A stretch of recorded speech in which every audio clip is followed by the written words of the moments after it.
podcast.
C'est vous, patron. Oui, bonsoir, Hortin. Il y a longtemps que vous êtes là? Un bon quart d'heure. Je suis venu tout de suite après vous avoir prévenu. Il devait être 1h du matin. Bon, vous avez l'identité de la victime? Michel Rolac, industriel. Le corps est dans le salon. Les types de l'identité viennent d'arriver. Bonjour, messieurs. On l'a pas déplacé, non? Non? Il a été tué là, assis dans ce fauteuil. 2 balles de 7,65. Comment connaissez-vous le calibre? C'est pas difficile. Le meurtrier a laissé l'arme sur la table près du corps. C'est un Beretta. Qu'est-ce que vous en avez fait? Mathieu l'a pris pour relever les empreintes. Hé, Mathieu! Oui? Bonsoir, monsieur Legrand. Bonsoir. Vous avez trouvé quelque chose sur le pistolet? Rien. Il a été essuyé. Bon, et ailleurs, sur les meubles, les poignées de porte? Oh, laissez-nous le temps, monsieur Legrand. Nous venons d'arriver. Tiens, Hortin, je te donne le Beretta, je n'en ai plus besoin. Messieurs, bonsoir Legrand. Comment allez-vous, mon cher? Ça va, docteur, merci. Mieux que votre client, hein? Un meurtre, comme d'habitude. Oui. Dommage. Bel homme, la quarantaine élégant. Je sais pas ce qui se passe en ce moment, mais les morts violents, ça n'arrête pas. Je suis débordé de travail, moi. La brigade fluviale m'a encore envoyé 2 noyés ce soir. Depuis combien de temps est-il mort? Celui-ci? Oui. Attendez, la joue est encore tiède, pas de rigidité. Bon, disons plus d'1 heure et moins de 5 heures. Oui, autrement dit, on l'a tué entre 20h et minuit. Vous pouvez pas être plus précis, non? Ça, mon cher, c'est impossible pour le moment. Attendez l'autopsie. Bon. Mais ne soyez pas trop pressés, hein. Votre client, il faudra qu'il attende son tour. Je ne m'occuperai pas de lui avant demain après-midi. Sur ce, messieurs, je vous salue. À bientôt, Legrand. Au revoir, docteur.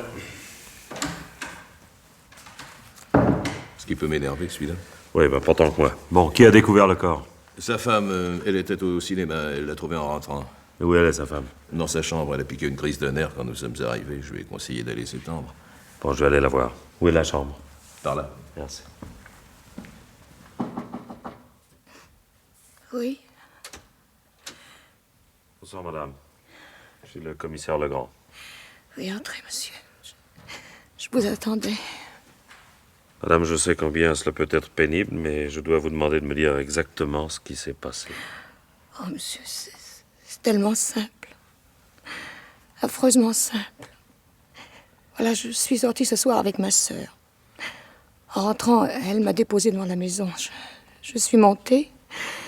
Je suis entrée dans l'appartement et j'ai ouvert la porte du salon. Alors, je l'ai vu. Oh, ses yeux étaient ouverts. J'ai cru qu'il me regardait. Savez-vous, madame, si votre mari attendait une visite pendant votre absence? Non. Il avait rapporté des dossiers du bureau. Quand il travaillait le soir, il voulait absolument être tranquille, n'être dérangé par personne. Il me demandait souvent de le laisser seul. C'est pour ça que je suis sortie. Oh mon Dieu, oh Dieu, si j'avais pu deviner. Mais qui a pu faire ça? Mais qui a pu?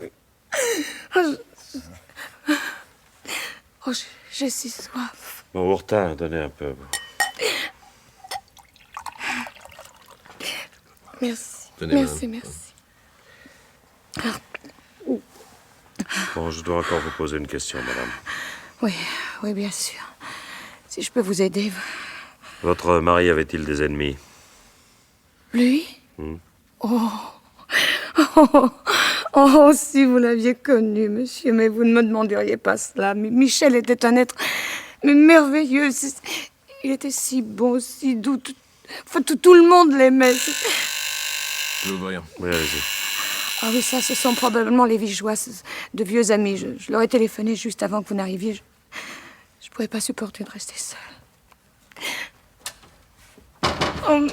Oh, ma chérie. Evelyne. Oh, Evelyne, si tu savais. Ma pauvre chérie, amie. si tu savais. Oh, ma pauvre amie, je suis bouleversé. Je ne trouve pas de mots. Merci, Pierre, oui, merci. Je sais ce que vous pensez. Madame, Ah oui, attendez, excusez-moi. Pierre, ces messieurs sont de la police. oui, bon, nous allons vous laisser, madame. Je reviendrai vous voir Oui, c'est ça. demain matin. Oui, demain, oui. Demain, si vous voulez. Maintenant, je n'en peux plus. Je n'en peux plus, j'en peux plus. Oh, ma chérie, je t'en prie, calme-toi. Je suis là. Je vais t'aider à te coucher. Tiens, je t'ai apporté un calmant. Viens. Je vous laisse avec Evelyne, hein, ma pauvre bête. Si vous avez besoin de quoi que ce soit dans les jours qui viennent, vous n'hésitez pas. Hein. Oui, bien, oui. T'inquiète pas. Je vous laisse. Dites, patron, Ouais. si vous n'avez pas besoin de moi, je vais interroger les voisins. Ils ont peut-être remarqué quelque chose. Oui, allez-y, mon vieux, allez-y. Qu'est-ce que je fais du Beretta? Je le garde? Non, donnez-le-moi. Dites-moi, mais ce pistolet, Qu'est-ce qu'il y a, monsieur Vigeois? Vous le connaissez, ce pistolet? et je crois, oui. Il me semble que c'est celui de Michel. Ah, parce que monsieur Rolac possédait un pistolet? Oui, il avait l'habitude de le ranger là, dans le tiroir de cette commode. C'est ici, là? Oui. Eh ben, la boîte est là, avec le permis de port d'armes. Voyons, Beretta, calibre 7,65, numéro 31 MV 287 816. Oui, c'est bien le même. À votre avis, monsieur Vigeois, qui pouvait savoir que cette arme se trouvait là? Oh, tout le monde. Michel aimait beaucoup les armes à feu. Il était très fier de ce pistolet. Il manquait pas une occasion de le montrer en donnant toutes sortes d'explications techniques auxquelles je n'ai jamais compris grand-chose. Bon, eh ben voilà qui est intéressant. Je voudrais que vous me parliez de monsieur Rolac. Vous le connaissiez bien, je crois. Depuis sa naissance, j'étais un ami de son père. Oui. Quel genre d'homme était-ce? Mais que voulez-vous que je vous dise Michel était très intelligent, très fin, travailleur acharné. Il y a quelques années, il a monté une affaire qui s'est développée très rapidement. Rolac et Breuillet, vous en avez peut-être entendu parler. Ben, Rolac, c'était lui. Oui, et Breuillet, vous le connaissez? Son associé, il paraît que c'est un garçon charmant. Ils étaient très amis. Monsieur Rolac avait de la fortune? Oui, sa famille est très riche. Monsieur Legrand, Oui, qu'est-ce qu'il y a, Mathieu? vous pouvez venir une minute, je voudrais vous montrer quelque chose. Bon, vous m'excusez, monsieur Vigeois. Je vous en prie, commissaire.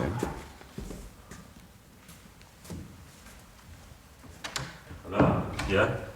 Regardez ce qu'on a trouvé sur la petite table devant le canapé. Qu'est-ce que c'est que ça? Des mouchoirs de papier roulés en boule. Ils sont humides, Oui, on a dû s'en servir pour essuyer quelque chose. probablement. Un liquide incolore et sans odeur. Mais c'est pas tout. Regardez là par terre, devant le canapé. Ah ben, on dirait de la poudre. C'est de la poudre. Je l'ai examinée à la loupe. Pas de poussière dessus. Elle est tombée sur le tapis depuis très peu de temps. Ouais. Oui, et ben tout ça me fait penser à une femme, moi. Une femme qui aurait beaucoup pleuré et qui se serait essuyé les yeux avec les mouchoirs de papier. C'est très possible. Les larmes, ça n'a ni odeur ni couleur. Elle était très énervée, et au moment de s'en aller, elle a laissé tomber son poudrier. Vous pouvez déterminer la marque de la poudre? Non, pas tout de suite. Je demanderai au labo demain matin. Mais d'après la couleur, la nature du grain et le parfum, je pense qu'il s'agit d'une poudre très courante qu'on peut se procurer n'importe où. Bon, faites quand même faire une analyse par le laboratoire. Oui, seulement en attendant... Monsieur Vigeois, Oui, commissaire. pouvez-vous venir, s'il vous plaît? Volontiers. Monsieur Vigeois, je voudrais vous poser une question un peu délicate. Je vous en prie. Est-ce que Monsieur Rolac s'entendait bien avec sa femme? Oh, très bien. Ils formaient un ménage très uni. D'ailleurs, vous avez vu dans quel état est cette pauvre Odette. La mort de Michel est une tragédie pour Oui, elle. mais je crois que vous n'avez pas bien compris le sens de ma question. Je veux dire, Monsieur Rolac était-il un mari fidèle? J'ai aucune raison d'en douter. Monsieur Vigeois, je vais être franc. J'ai des raisons de croire qu'une femme est venue ici ce soir. Une femme qui n'était pas Madame Rolac. Commissaire, vous insultez la mémoire d'un mort. Jamais Michel n'aurait reçu une femme sous le toit conjugal. Pourquoi pas? Il y a des choses qui ne se font pas. Attends, si vous le permettez, je vais aller voir si Madame Rolac n'a pas besoin de moi. Au revoir, commissaire. Il est bien pressé de s'en aller, celui-là, tout d'un coup. Dites, monsieur Legrand, Oui? j'ai trouvé des livres de comptabilité sur la table. Ah oui, ce sont des dossiers qu'il avait rapportés de son bureau. Oui. Donnez-les à Ourtin quand il sera revenu, il fera un scellé. Entendu. Bon, puis n'oubliez pas le laboratoire, Mathieu. Hein. Dès que vous aurez le résultat pour la poudre, donnez-moi un coup de téléphone. Vous pouvez compter sur moi, monsieur Legrand. J'y vais. C'est probablement Ourtin. Oui. Ah, voilà, patron. Bon, alors, les voisins. Je les ai tous réveillés. Ça, j'aime autant vous dire qu'ils n'étaient pas contents. Personne n'a rien vu, ni rien entendu. Ces immeubles de luxe, c'est bien insonorisé. Et vous, patron, vous avez trouvé quelque chose? Oui. Rolac a été tué avec son propre pistolet par une personne qu'il connaissait bien. Une femme, probablement. Alors, il va falloir obtenir le plus de renseignements sur son compte, ses relations, ses habitudes. Donc, son associé pourra probablement nous donner des indications. Alors, faites-lui porter une convocation demain matin à la première heure. Et puis, voyez le notaire aussi. Hein. Je voudrais savoir qui hérite. Bon, d'accord. Et Madame Rolac, vous ne l'interrogez plus? Non, pas maintenant, elle doit dormir. Oui, dormir. Vous faire semblant? Faire semblant. Qu'est-ce qui vous prend, Urtin? Elle ne me plaît pas, cette femme. Ses larmes tout à l'heure, ça m'a pas convaincu. Je sais pas ce qu'il vous faut, mon vieux. Hein. Elle est rentrée chez elle pour découvrir son mari assassiné. Vous croyez pas qu'il y avait de quoi piquer une bonne crise de nerfs, non?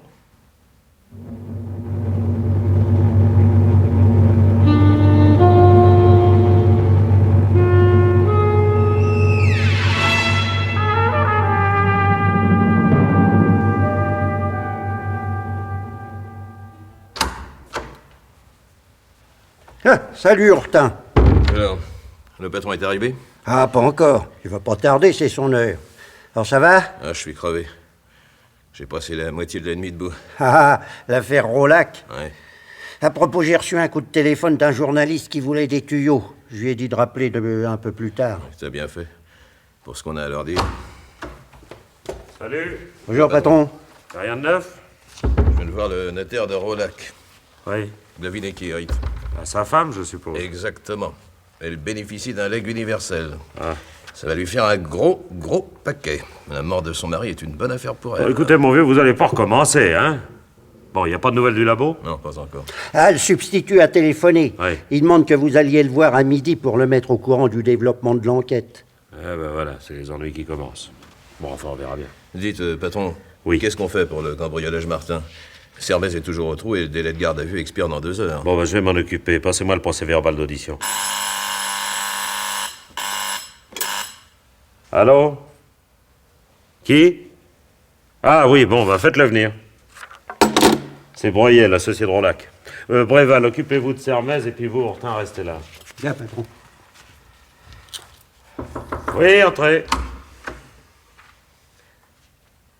Bonjour, messieurs. Asseyez-vous, monsieur Broyel. Merci. Je suis chargé de l'enquête concernant la mort de monsieur Rolac. C'est à ce sujet que je vous ai demandé de venir. Hélas, monsieur le commissaire, je n'en sais rien. J'ai appris la nouvelle tout à l'heure en écoutant la radio. Oui, mais une enquête criminelle ne s'appuie pas uniquement sur des faits matériels et précis. Oui, bien sûr.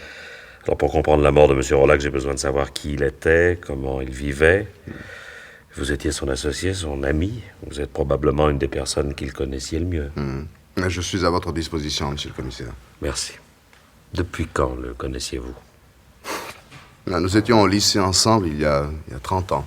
Vous ne vous êtes jamais perdu de vue? Si. Si, pendant quelques années, j'avais trouvé une situation en province. Et puis un jour, il y a 3 ou 4 ans, nous nous sommes rencontrés par hasard chez des amis communs. Alors, Michel m'a dit que son affaire prenait de l'extension, qu'il cherchait quelqu'un pour l'aider. Alors, il m'a proposé de travailler avec lui. Vous avez accepté? Ah, tout de suite. J'étais ravi de le retrouver. Mais je crois qu'il était content, lui aussi. C'est terrible. Je n'arrive pas à réaliser qu'il n'est plus là. Alors, je pense que je lui ai encore parlé hier soir. Hier soir? Comment? Mais vous l'avez vu hier soir? Non, je lui ai téléphoné. Non, mais un instant, Monsieur Breuillet, parce que ce que vous dites est important. Oui. Oui, ça pourrait nous aider à fixer l'heure du crime. Alors, s'il vous plaît, expliquez-moi exactement les faits. Oh, ça n'a rien de compliqué. Je suis allé à Lyon hier pour voir un de nos fournisseurs. Oui. Il s'agissait d'une conversation importante. Et Michel m'avait demandé de lui téléphoner pour le tenir au courant. Oui. Alors, je pensais l'appeler de chez moi dès mon retour à Paris. Mais en passant à Fontainebleau, je me suis rendu compte qu'il était tard et je me suis arrêté pour dîner. Alors, je lui ai téléphoné en arrivant au restaurant. Quelle heure était-il? 11 heures, à quelques minutes près. 11 heures à quelques minutes près, oui. Oui. Donc, M. Rollac a été tué après 23 heures. Ça, c'est un renseignement important. Oui. Bon, maintenant qu'il est mort, qu'est-ce que va devenir votre affaire? C'est difficile à dire, ça. Je ne sais pas ce que décidera sa femme. Mais elle n'est pas seule en cause, quand même. Vous étiez l'associé de M. Rollac. Oui, mais un associé minoritaire. Quand nous avons commencé à travailler ensemble, Michel m'a proposé de me vendre une partie de ses actions, Oui. mais je n'avais pas les moyens de les acheter. Hein? Alors nous avons décidé que chaque année, il m'en céderait un certain nombre et que je les paierais avec la part des bénéfices qui me reviendraient. Oui, enfin, une partie de la part des bénéfices. Ouais. Et c'est ainsi que les choses se sont passées. Oui, exactement. Alors je lui ai racheté 30% des actions. Donc, Odette va être largement majoritaire. Ce sera à elle de prendre une décision. Oui. Après la disparition de votre associé, vous êtes le seul à connaître parfaitement le fonctionnement de votre entreprise. Alors, Oui. Madame Rollac vous en confiera certainement la direction. Non, c'est pas certain, ça. Ah non? Nous avions, Michel et moi, des secteurs d'activité complètement différents. Il s'occupait du service commercial, des ventes, de la publicité. Et moi, j'avais la charge des problèmes administratifs, de la comptabilité, des achats, etc. Alors, aucun de nous ne s'occupait de ce que faisait l'autre. Et j'ignore tout des questions commerciales. Là, je ne serais pas surpris qu'Odette tire argument de cette lacune pour essayer de m'éliminer. Pourquoi ferait-elle ça? Mais je crois qu'elle ne m'aime pas beaucoup. Ah. Oui. Alors, elle me l'a jamais montré ouvertement. Nous sortions ensemble tous les trois, je dînais souvent chez eux, mais dès notre première rencontre, j'ai senti qu'elle éprouvait une antipathie instinctive à mon égard. Mais comme ça, sans raison? Non, vous savez, la sympathie, l'antipathie, ça ne se commande pas. Les femmes sont toujours jalouses des amis d'enfance de leur mari. Et dans trop de secrets qu'elles ne connaissent pas. Et puis... Et puis? Disons qu'elle est très intéressée, quoi. Elle aurait certainement préféré que Michel reste l'unique propriétaire de son affaire. Et elle a toujours désapprouvé la façon dont il m'en a cédé une partie. À ses yeux, c'est un cadeau que rien ne justifiait. Mais je crois qu'elle m'en veut de gagner beaucoup d'argent. J'ai une voiture de sport qui a coûté fort cher, je viens d'acheter une propriété dans le Midi. Pour elle, c'est un peu comme si j'avais volé tout ça à son mari. Et à elle, par la même occasion. Puisque nous parlons de Madame Rollac, je voudrais vous demander quelque chose. Son mari, s'entendait-il bien avec elle? Votre question est très gênante, monsieur le commissaire. Monsieur Breuillet, je vous rappelle qu'il s'agit d'une enquête criminelle et que nous avons besoin de connaître tout ce qui concerne la vie de Monsieur Rollac. Eh bien, Michel ne m'a jamais rien dit. Oui. Mais il y a des choses qui se sentent. Je crois qu'Odette n'était pas la femme qu'il aurait souhaité. Il n'y avait aucun point de contact entre elle et lui. C'était deux étrangers. Ils vivaient sous le même toit sans se connaître. Mais pourquoi l'a-t-il épousée, alors? Oh, un mariage de convenance. Ça existe encore. Mais il la trompait, quoi. Je ne sais pas. Ah, votre hésitation est une réponse, là, monsieur Breuillet. Alors quoi, il avait une liaison? Des aventures, plutôt. Et de temps en temps, il disparaissait pendant un week-end entier, ou alors, lorsque sa femme sortait, il rapportait un dossier du bureau et refusait de l'accompagner en prétextant un travail urgent. Ah, comme ça, il avait quelques heures de liberté. Et Madame Rollac était au courant? Je le pense. J'ai l'impression qu'il y avait une sorte d'accord tacite entre eux. Elle ne voulait pas divorcer, alors du moment qu'il n'y avait pas de scandale, elle faisait semblant de ne pas savoir. Oui. Monsieur Rollac a reçu une femme hier soir. Et j'ai besoin de connaître le nom de cette femme. Vous seul pouvez me le donner. Non, Michel ne me faisait pas ses confidences. Alors, vous étiez des amis intimes, vous vous voyiez tous les jours, alors vous avez pu surprendre une conversation. Non, monsieur le commissaire, il y a des limites à l'indiscrétion. Cette femme, c'est probablement la meurtrière. Alors, il faut que vous nous aidiez. Et il y a 2 jours, Oui. on lui a passé une communication téléphonique dans mon bureau. Oui. Et il n'a dit que quelques mots. Quel mot? Je te rappellerai plus tard. Evelyne. Et ensuite? Ah, c'est tout. Il a raccroché. Il m'a regardé avec un sourire gêné. Il m'a dit... je n'arrive pas à lui faire comprendre que c'est fini. Je te rappellerai plus tard, Evelyne. Bon, et... Evelyne, comment? Le nom de famille? Je vous donne ma parole d'honneur que je ne le connais pas. Bon, tant pis. Je vais me débrouiller avec tout ça. Très bien.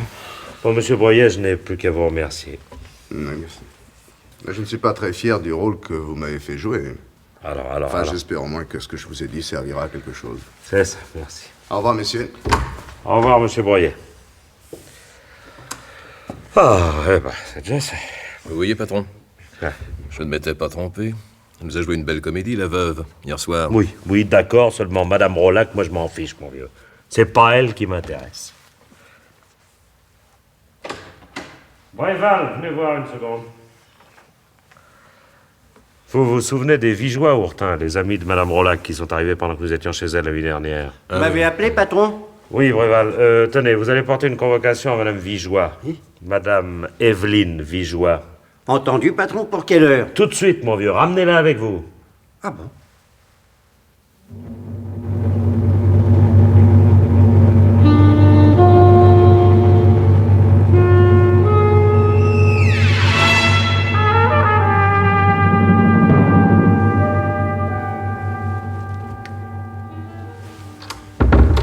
Ça y est, patron, ils sont là. Qui? Les Vigeois.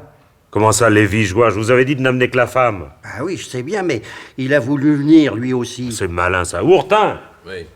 Ourtin, arrangez-vous pour occuper le mari, hein. Mais qu'est-ce que je vais lui dire? Bah, je sais pas, mon vieux, débrouillez-vous, hein. Madame Vigeois? Bonjour, commissaire. Oui, bonjour, monsieur. Écoutez, monsieur l'inspecteur Ourtin va enregistrer votre déposition, je vous verrai Non, tout à non, l'heure. Non, s'il vous plaît. Voilà. Mais permettez, Merci. monsieur. Voilà. Asseyez-vous, madame, je vous en prie. Ici? Non, prenez le fauteuil. Merci. Voilà. Madame, je suppose que vous devinez la raison pour laquelle je vous ai demandé de venir? Moi? Non, pas du tout. Pas du tout, vraiment. Vous connaissiez bien Monsieur Rollac? Naturellement. Quand l'avez-vous vu pour la dernière fois? Eh bien, nous avons dîné chez eux la semaine dernière. Non, ce n'est pas ce que je vous demande, madame. Quand avez-vous vu Monsieur Rollac seul? Seul? Oui. Mais je ne comprends pas ce que vous voulez dire. Si, madame, vous comprenez très bien. La police est bien informée, vous savez. Je vous assure que... Madame, vous ignorez peut-être qu'en matière criminelle, le faux témoignage est puni de 5 à 10 ans de réclusion. Article 361 du Code pénal. Alors maintenant, je répète ma question. Quand avez-vous vu M. Rollac pour la dernière fois? Avant-hier. Et hier? Vous l'avez pas vu hier? Oh non, non. Oh, je vous en supplie, monsieur le commissaire, si mon mari l'apprenait... Oh, vous ne lui direz rien, n'est-ce pas? Et le secret de l'instruction couvre vos déclarations, madame. Alors, quand êtes-vous devenue la maîtresse de M. Rollac? Au sport d'hiver. Il y a 6 mois. Bon. Mon mari devait venir nous rejoindre, mais il a été retenu à Paris. Odette est tombée malade. Alors, un jour... Où étiez-vous hier soir? Chez moi? Toute la soirée? Oui. Vous n'êtes pas sorti? Pas une seule fois. Faites attention parce que je peux vérifier. Mon mari regardait la télévision. C'était une émission qui ne m'intéressait pas. Alors je suis allée faire un tour. Quelle heure était-il? 10h30 à peu près. Où êtes-vous allé? Acheter un livre. À 10h30? Oui. À 10h30, toutes les librairies sont fermées, madame. Mais pas aux Champs-Élysées. Ah, mais les Champs-Élysées, c'est loin de chez vous, ça. Mais j'ai pris ma voiture. Et combien de temps êtes-vous resté dans cette librairie? Je ne sais pas, 1 heure peut-être. Comment ça, 1 heure pour acheter un livre? J'ai feuilleté des revues. Qu'est-ce que vous avez fait ensuite? Je suis rentrée chez moi. Directement? Oui. Bon. Alors, résumons-nous. 1 heure, plus l'aller-retour, ça fait bien 1h30, ça, hein? Vous avez dû rentrer chez vous vers minuit. Oui. Vous comprenez, oui, à madame, peu moi, je près. ne demande qu'à vous croire. Mais il va falloir prouver tout ça. Pensez-vous que quelqu'un ait remarqué votre présence dans cette librairie? Je ne crois pas. Il y avait beaucoup de monde, vous savez. Vous avez rencontré des personnes que vous connaissiez, peut-être, non? Non. Ah, non, c'est regrettable, ça. Enfin, remarquez, la caissière se souviendra certainement de vous. Ça m'étonnerait. Je n'ai rien acheté. Comment? Vous avez feuilleté des livres et des revues pendant 1 heure et vous n'avez rien acheté? Je n'ai rien trouvé qui me plaise. Oui. En somme, vous vous êtes absenté de votre domicile entre 10h30 et minuit et vous êtes incapable de prouver ce que vous avez fait. Mais je vous ai dit Oui, que... oh, je sais, mais je vous crois pas, madame. Je vous crois pas. Parce qu'en réalité, vous êtes allé chez Michel Rollac, votre amant. Oh non, ce n'est pas vrai. Oui, qu'est-ce que c'est? Qu'est-ce qu'il y a? Oh, dites donc, je ne sais plus quoi faire du mari. Il est comme un lion en cage. Il veut absolument venir retrouver sa femme. Oh non, non, non, ne le laissez pas entrer. Je ne veux pas qu'il sache. C'est bon sang, vous pas fermer la porte, là. Tard, commissaire, non, non. Je suis là, je reste avec ma femme. Mais non, je ne veux pas. Mais- Oh, va-t'en, Pierre. Allez, calme-toi, n'aie pas peur. Oh, Pierre, si tu savais. Mais je sais, Evelyne, je sais. Mais qu'est-ce que tu dis? Je sais, pour Michel et pour toi. Je sais depuis le début. Depuis ton retour des sports d'hiver. Pierre. Oh, Pierre, mais c'est pas possible. Et comment as-tu appris? Quelqu'un m'a prévenu. J'ai pas voulu croire que c'était vrai, puis un jour, je t'ai suivi. Et tu ne m'as rien dit? Non, Evelyne, non. Non, je t'ai rien dit, je savais que ça durerait pas. Je savais que tu me reviendrais. Oh, Pierre. Oh, Pierre, mon chéri, tu es un mari merveilleux. Allez, calme-toi. Oh, je te demande pardon. Ça n'arrivera plus jamais, je te le jure. Bon, eh bien, puisque vous êtes au courant de cette aventure, monsieur Vigeois, nous allons pouvoir parler ensemble de l'emploi du temps de votre femme entre 10h30 et minuit hier soir, s'il vous plaît. Hier Hein? soir, mais Oui. hier soir, elle était à la maison avec moi. Nous avons regardé la Non, télévision. non, c'est inutile de mentir. Madame Vigeois m'a avoué qu'elle était sortie pendant 1h30. Qu'est-ce que vous essayez d'insinuer? Non, je commissaire? n'insinue rien, monsieur. Je raisonne sur des faits précis, moi. Votre femme était la maîtresse de monsieur Rollac. Et elle n'a pas d'alibi pour l'heure à laquelle le crime a été commis. Or, nous savons que Rollac avait l'intention de mettre un terme à cette liaison. Et nous savons aussi qu'il a reçu hier soir la visite d'une femme. Que cette femme a beaucoup pleuré. Commissaire, je vous interdis de... Vous n'avez rien à m'interdire. Hier soir, votre femme est allée chez lui. Mais non, je ne l'ai pas vu hier. Monsieur Rollac lui a annoncé son intention de rompre. Quand elle a compris que la décision de son amant était sans appel, elle a décidé de se venger. Elle savait où il rangeait son Oh pistolet. non, taisez-vous, mais taisez-vous, ce n'est pas vrai. Oh, Pierre, ne me laisse pas, Pierre. Mais non, ma chérie, mais non, je suis là. Ne t'inquiète pas. Allez, calme-toi, mon petit. Calme-toi. Patron, vous pouvez venir une minute? Ah, quoi? Qu'est-ce qu'il y a encore? C'est urgent? Bon, je viens. Qu'est-ce qu'il y a? Du laboratoire qui vient d'arriver. Bon, bah, donnez-le moi. Voilà. L'analyse des mouchoirs de papier a révélé une absence totale de chlorure de sodium. Le liquide dont ils étaient imbibés était donc constitué par de l'eau ordinaire et non par des larmes humaines. Ah, bon.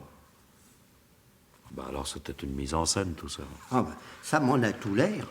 Ah oui, seulement c'est innocente, la belle Madame Vigeois. Vous en êtes sûr, patron? Après tout, c'est peut-être elle qui l'a organisé, cette mise en scène. Ah, je vois pas très bien quel intérêt elle aurait eu à le faire. Et puis surtout, pour monter un coup pareil, il fallait de la cervelle. Alors, pour ce qui est de la cervelle, Madame Vigeois... Bon, ben... j'ai plus qu'à lui faire des excuses.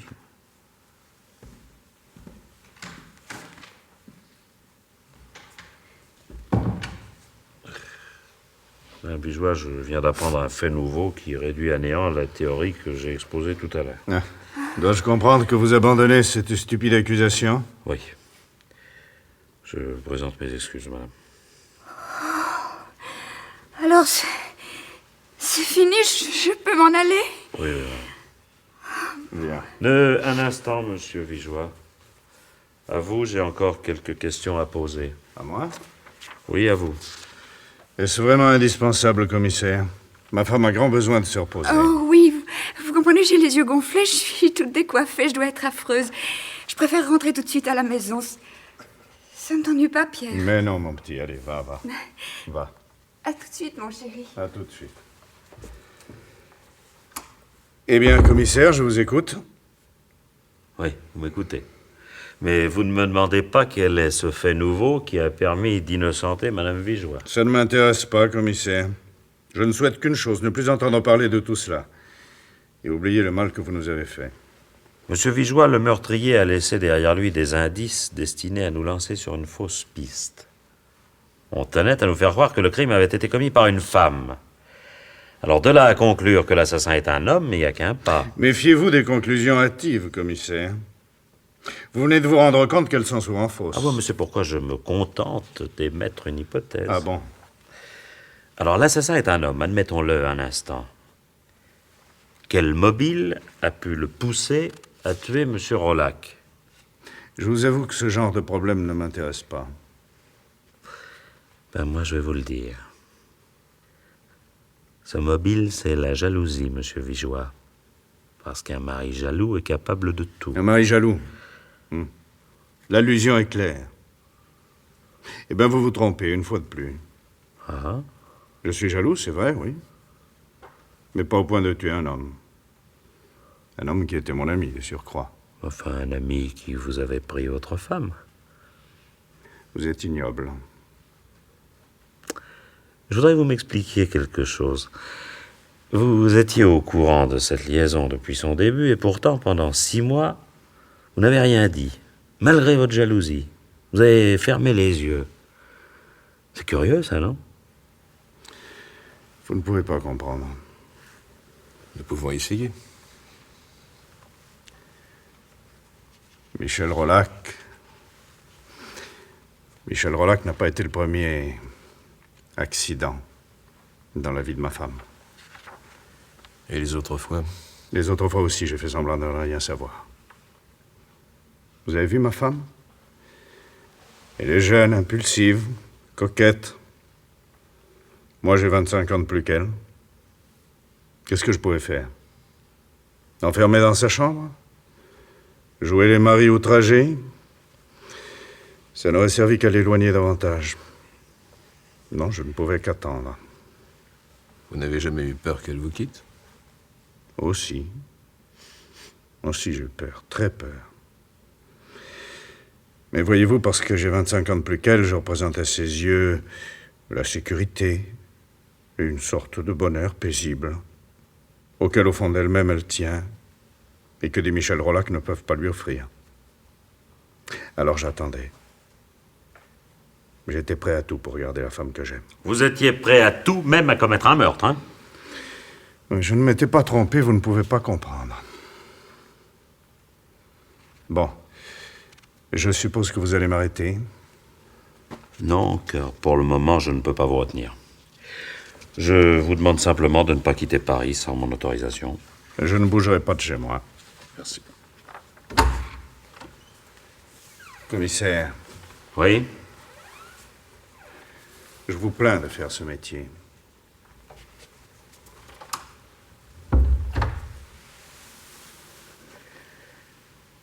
Pauvre type. Il m'a fait pitié. Eh ben, Ourtin, vous devenez sentimental?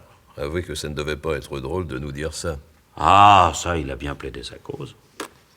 Il a fait un beau discours, plein d'émotions, ça... On aurait cru entendre un avocat d'assises. Seulement, moi, il m'a pas convaincu. Ah, vous croyez qu'il a tué Rolac? C'est bien possible, mon petit Bréval. Mais la mise en scène pour faire croire que c'était une femme... C'est justement pour ça que je crois à sa culpabilité. Ah, au début, les choses se sont probablement passées comme il l'a dit. Il pensait que sa femme lui reviendrait. Seulement, quand il a vu que cette liaison durait depuis 6 mois, il a compris que c'était pas simplement une petite aventure sans lendemain, puis que son fameux bonheur paisible était en train de lui échapper. Alors, il a décidé de se venger. Voilà, exactement. Et il s'est vengé à la fois de son rival et de l'épouse infidèle qui brisait sa vie.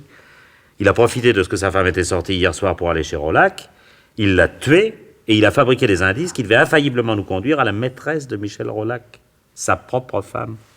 Bah alors, patron, mais pourquoi que vous l'avez pas arrêté? Ah bah parce que j'ai pas de preuves, mon vieux. Enfin, pas encore, en tout cas. Mais vous pouvez compter sur moi pour en trouver.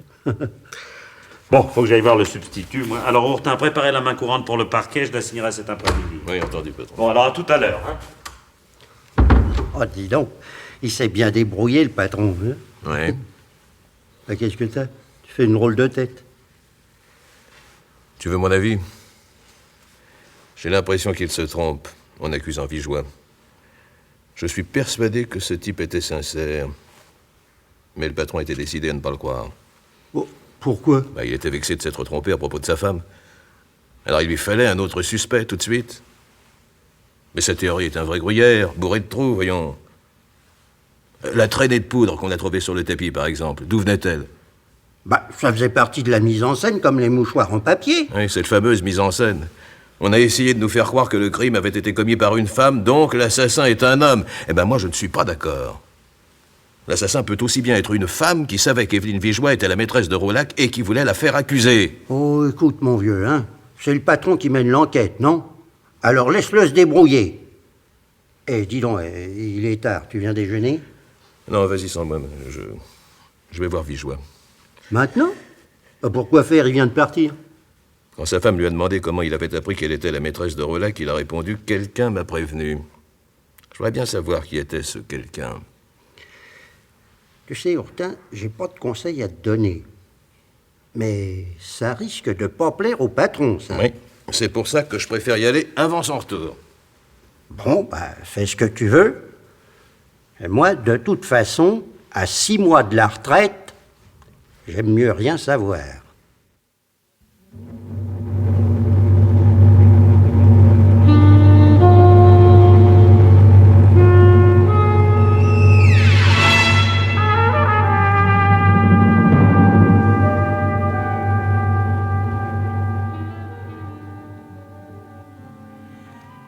J'espère que vous ne m'en voudrez pas de vous recevoir dans ma chambre. Mais après ce qui s'est passé, je crois que je ne pourrai plus jamais entrer dans le salon. Je le revois encore assis dans ce fauteuil, les yeux ouverts. Je n'arrête pas d'y penser. Mais vous n'êtes pas venu pour m'entendre parler de ça. Que puis-je pour vous, monsieur? J'ai quelques questions à vous poser, madame. Oui, je vous écoute. Je ne demande qu'à vous aider, vous vous en doutez. Je l'espère. Quelle marque de poudre utilisez-vous? De poudre? Oui, de poudre, pour vous maquiller. Ah, j'en ai justement une boîte ici. Regardez vous-même, là. Naturellement. Vous ne serez sans doute pas étonné si je vous dis que la poudre répandue sur le tapis à côté du corps de votre mari était de la même marque. Mais je ne suis pas la seule femme à Paris qui utilise cette poudre. Les coïncidences dans notre métier, on n'y croit pas beaucoup. Vous savez, l'enquête est déjà bien avancée. Nous avons appris pas mal de choses. Lesquelles? Que votre mari vous trompait, par exemple. Monsieur, Comment, mais vous ne le saviez pas? je suppose qu'après la mort de mon pauvre mari, je dois m'attendre à voir notre vie privée étalée au grand jour. C'est à craindre. Eh bien oui, monsieur. Oui, c'est malheureusement vrai.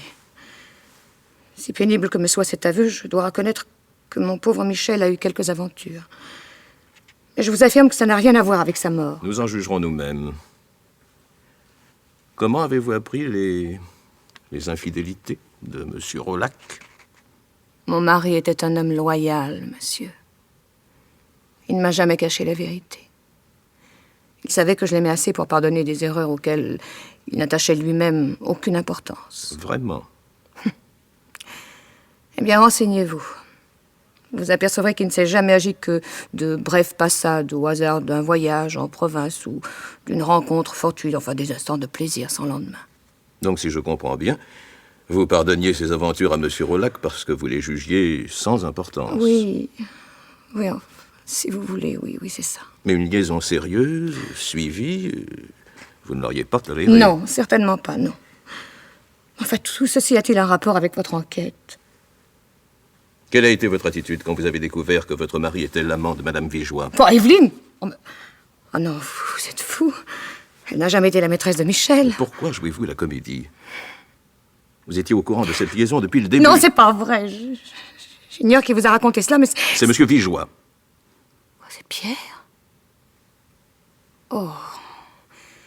J'attendais plus de discrétion de la part d'un homme qui se prétend mon ami.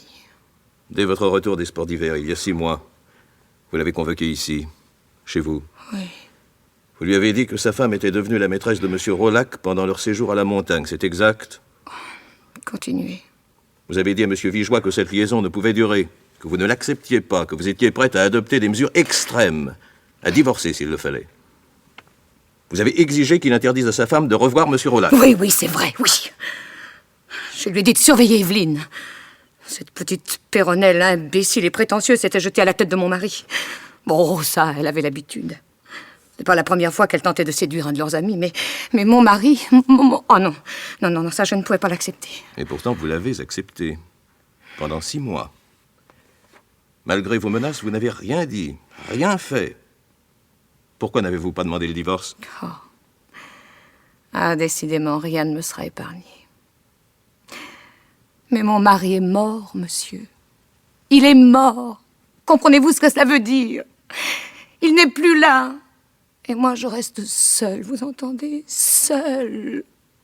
Alors pourquoi remuer toute cette boue? À vrai dire, je crois que vous n'avez jamais envisagé sérieusement de vous séparer de M. Rollac. À cause de sa fortune. Oh, monsieur.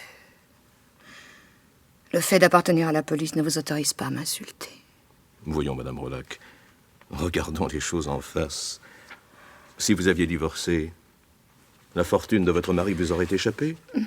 Oh, bien sûr, il vous aurait versé une pension importante. Mais ça ne vous suffisait pas. Ce que vous vouliez, c'était la totalité de ce qu'il possédait. C'est pourquoi vous ne pouviez pas divorcer. C'est pourquoi vous pardonniez ces incartades avec tant de générosité. Ça suffit, monsieur. Voilà, je vous prie de sortir immédiatement. Laissez-moi parler, voulez-vous? Avec Evelyne Vigeois, tout a changé. Une liaison qui durait 6 mois, ça devenait sérieux. Vous avez eu peur que votre mari ne vous quitte, qu'il ne vous dépouille de sa fortune que vous considériez déjà comme la vôtre. Cette fortune dont vous héritez, maintenant qu'il est mort. Dois-je comprendre que vous m'accusez d'avoir tué mon mari? À qui téléphonez-vous? À mon avocat. Déjà? C'est presque un aveu. Quel jeu jouez-vous, monsieur? Où étiez-vous, hier soir? Entre 11h et minuit. Mais je vous l'ai dit, au cinéma avec ma sœur. Où? Près de l'Étoile. Pas loin de chez vous, par conséquent. Nous avons choisi le film, pas la salle. Vous êtes resté tout le temps avec votre sœur? Oui. Je vous préviens, votre alibi sera soigneusement vérifié. Vous êtes certaine que votre sœur ne vous a pas quitté de la soirée? Eh bien, madame? Bien. Nous sommes arrivés un peu en retard pour la dernière séance. Il y avait beaucoup de monde. vous avez eu 2 places séparées. Oui, Vous n'étiez pas au même rang. non. Laquelle de vous deux était la plus proche de l'écran? Ma sœur. Vous étiez donc assise derrière elle. Autrement dit, vous avez pu quitter le cinéma sans qu'elle vous voie. Vous absenter pendant un long moment et regagner la salle quelques minutes avant la fin du film, alors qu'il n'y avait plus ni contrôleur ni ouvreuse pour remarquer votre Non, retour. cette fois-ci, monsieur, vous allez trop loin. Peu m'importe que vous preniez cela pour un aveu.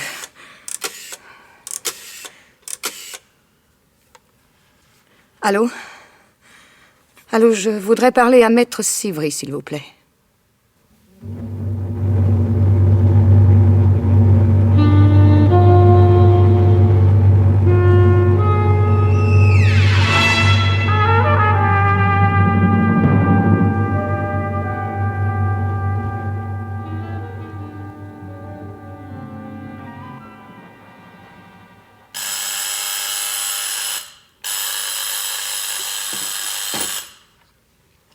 Allô? Ah non, c'est l'officier de police Bréval. Non, il n'est pas encore arrivé. Ah oui, je sais bien, mais... bah attendez un instant, je crois que je l'entends, là. Patron, Oui. c'est monsieur Breuillet. Il voudrait récupérer les dossiers qu'on a trouvés chez Rolac. Ça fait plusieurs fois qu'il appelle. Bon, passez-le-moi. Allô? Non, nous n'en avons plus besoin. Ben, j'aimerais mieux vous passiez les chercher. Oui, parce que je vous ferai signer une décharge. Tout de suite? Bon. Non, je vous attends. Entendu. Alors? Eh bien, à tout hasard, j'ai vérifié ce qu'il nous a dit. Oui? Tout est exact. Il était bien à Lyon hier. C'est la 3e fois qu'il allait chez le même fournisseur depuis le début de l'année, pour des histoires de report d'échéance. Ah bon, et le coup de téléphone à Rolac, vous avez vérifié l'heure? Oui. Le patron du bistrot de Routier, où il a dîné, Oui. m'a confirmé qu'il avait demandé la ligne dans la cabine dès son arrivée pour appeler Paris. Il était 11h10. Bon, Hourtin est là? Ah non, il est sorti. Est-ce qu'il a préparé la main courante? Ah ouais, je crois pas. Il n'a pas eu le temps. Alors, bon, bah envoyez-le-moi aussitôt qu'il sera arrivé. Hein. Oui, patron.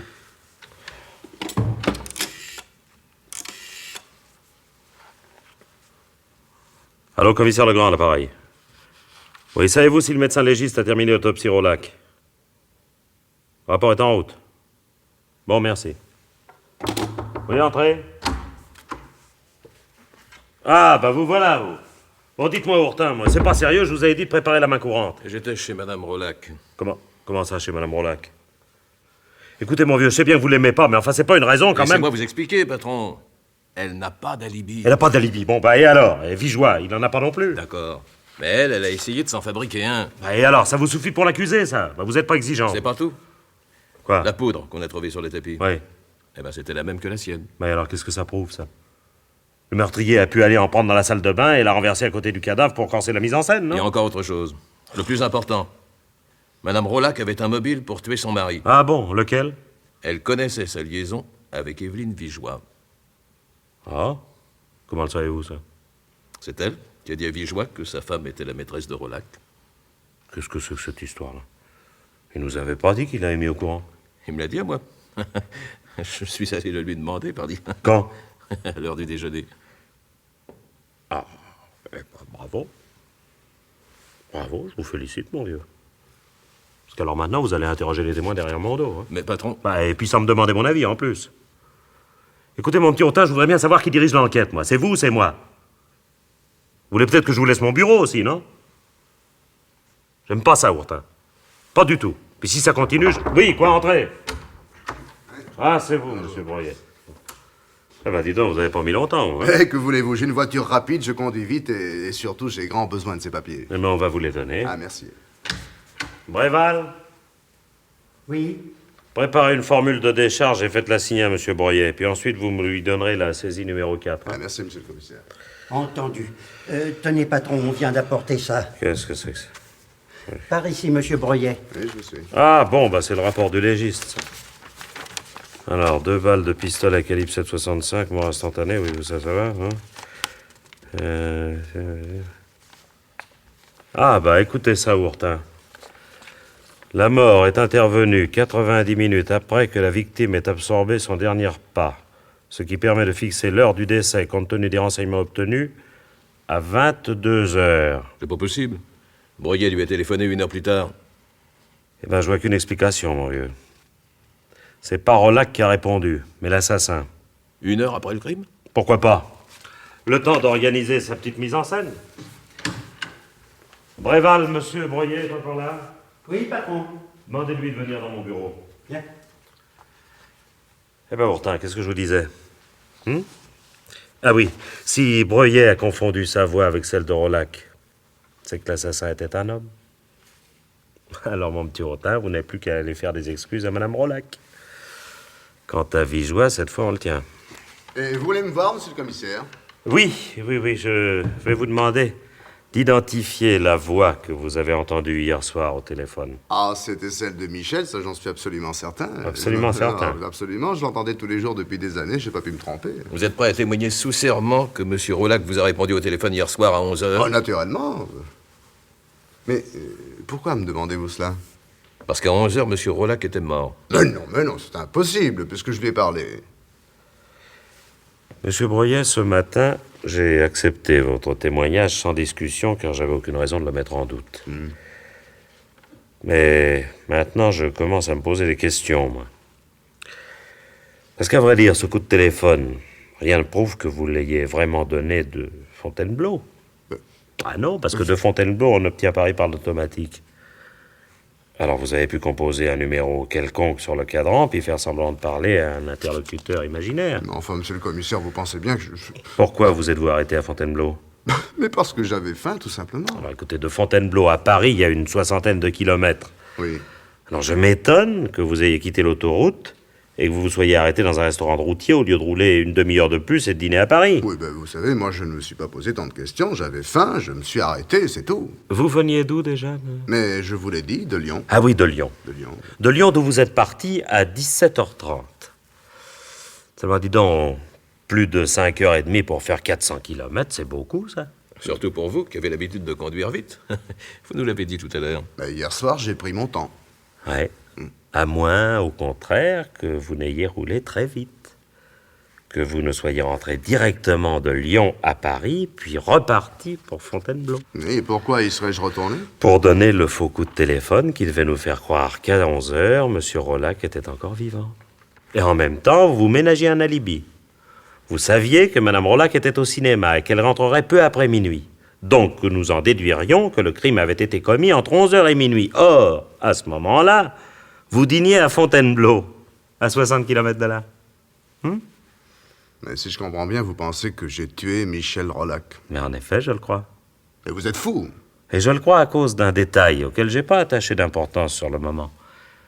Les livres comptables de votre société que M. Rolac a rapportés chez lui hier soir. Vous savez bien que Michel n'a emporté des dossiers que pour se débarrasser de sa femme pendant quelques heures. Madame Rolac et M. Vigeois nous ont dit tous deux que votre associé était un travailleur infatigable.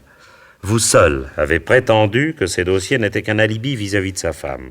Et vous l'avez dit dans l'espoir que nous n'attacherions ainsi aucune importance à la présence de ces documents chez M. Rolac, parce que vous aviez peur que nous ne cherchions à savoir pourquoi votre associé s'intéressait soudain à la comptabilité. Non, vous divaguez, monsieur le commissaire. Vous nous avez dit ce matin que vous veniez d'acheter une propriété dans le Midi. Quant à votre voiture italienne de grand tourisme, elle est neuve. Tout ça représente beaucoup d'argent.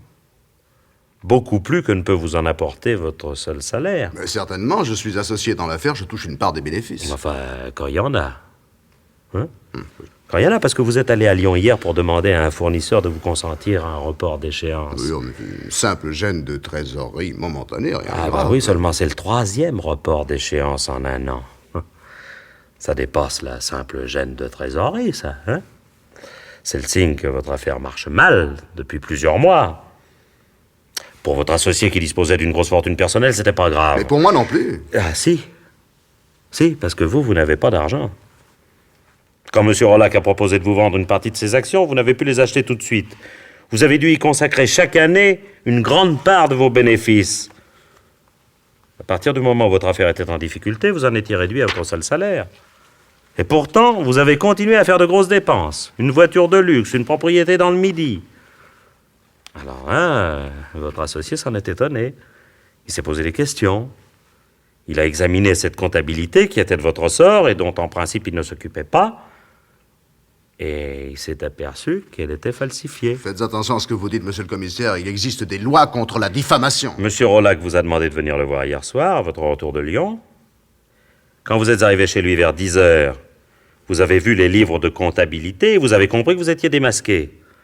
Votre associé devait être furieux de voir à quel point vous aviez trahi sa confiance. Alors il vous a sans doute menacé de porter plainte. Alors vous avez pris peur, vous saviez où il rangeait son pistolet. Mais c'est faux, c'est archi faux.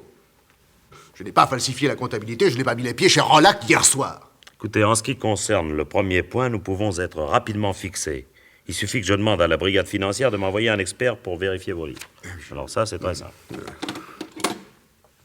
Vous êtes d'accord, monsieur Broyet? Non, c'est vrai, j'ai un peu trafiqué la comptabilité. Ah. Voilà. Mais qu'est-ce que je risque, hein? Une amende? 1 an de prison avec sursis si le juge est méchant, c'est tout. Mais la mort de Rollac, je n'y suis pour rien. Vous ne pouvez rien prouver. Ah, j'en suis moins sûr que vous. Mais enfin, monsieur le commissaire, réfléchissez. Si je l'avais tué, je n'aurais pas laissé les livres comptables sur la table du salon. Je les aurais emportés. Non, parce que vous pouviez pas les prendre. Madame Rollac savait que son mari les avait apportés chez lui. Alors les faire disparaître, c'était le meilleur moyen d'attirer notre attention. Oui, seulement maintenant, Broyet, moi je vais vous demander quelque chose. Quoi? Ben, comment savez-vous qu'ils étaient sur la table du salon, Moi? les livres comptables? Mais je le savais pas. C'est vous qui l'avez dit. Ah non, Broyet. Ah non, j'ai rien dit comme ça, moi. Non. Vous savez qu'ils y étaient parce que vous les y avez vus. Parce que vous étiez chez Rollac hier soir et vous l'avez tué. Non, écoutez, monsieur le commissaire. Oui? Je vais vous expliquer. Ah, mais j'y compte bien. Vous allez nous expliquer tout ça en détail, hein? Allez, Ourtin, allez donc chercher une machine à écrire pour que nous puissions enregistrer la déposition de M. Broyet. Bien, patron. Voyez-vous, Broyet? Vous avez eu tort de nous sous-estimer. Vous avez cru que vous pourriez nous tromper avec un faux coup de téléphone, des mouchoirs humides et puis un peu de poudre. Mais la poudre aux yeux, avec la police, ça suffit pas.